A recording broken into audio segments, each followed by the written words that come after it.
Good afternoon, today's May 1st, and today I'll continue to be talking about the coronavirus. So the first piece of news that I'd like to talk about is that an interesting symptom of many coronavirus infections is toe lesions. So suddenly everywhere across the country, dermatologists are seeing almost painful red or purple lesions that typically emerge on fingers or toes in the winter, and these lesions emerge as yet another interesting and bizarre symptom of infection with the new virus. So the most prominent signs of this virus are dry cough and shortness of breath, but the virus is also linked to a string of unusual and diverse effects, including clearly these toe lesions. Most cases have been reported in children, teens, and young adults, and so far these lesions appear to signal a mild or even asymptomatic infection, so not very severe. They may also develop several weeks after the acute phase of the infection is over. And no one knows exactly why the cause of this new virus may cause these lesions, but one hypotheses say that they are caused by inflammation, a prominent feature of the virus. Inflammation also causes one of the most serious syndromes associated with Covid-19, which is acute respiratory distress syndrome, and many doctors are saying that this should be a criteria for testing. So the second piece of news that I like to talk about is that labs across the U.S. are joining federal initiative to study the coronavirus genome.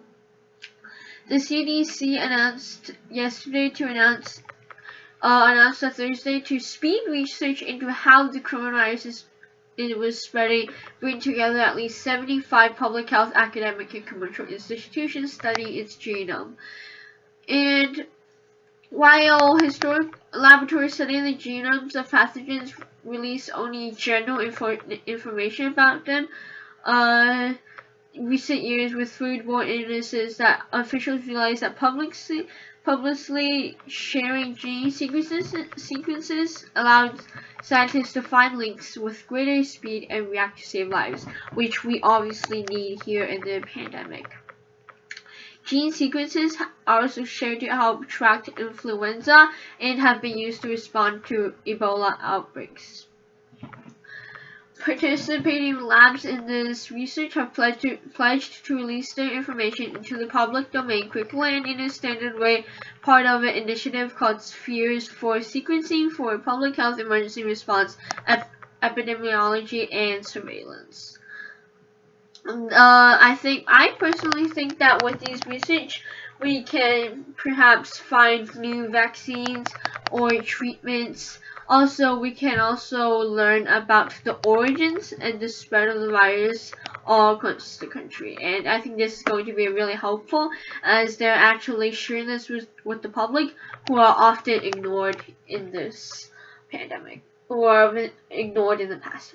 So the third thing that I'd like to talk about today is that fast food chains are relying on drive-thrus to survive through the lockdowns.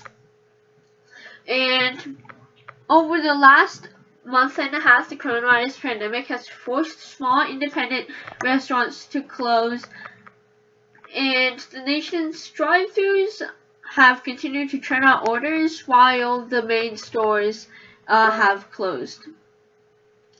Even as fast food workers are still going to be very damaged. So for fast food workers, they have to work in confined spaces, which I believe is extremely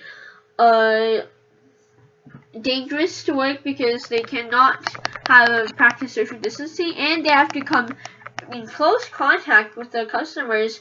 And let's just think that if a customer was infected, then a fast food employee could be infected, and this could just lead to a rapid infection throughout stores. So I personally think for these low wage workers, it is actually very dangerous. And Although it is a savior to restaurants who are earning billions of dollars, actually for McDonald's they earned 8.3 billion in the month of May.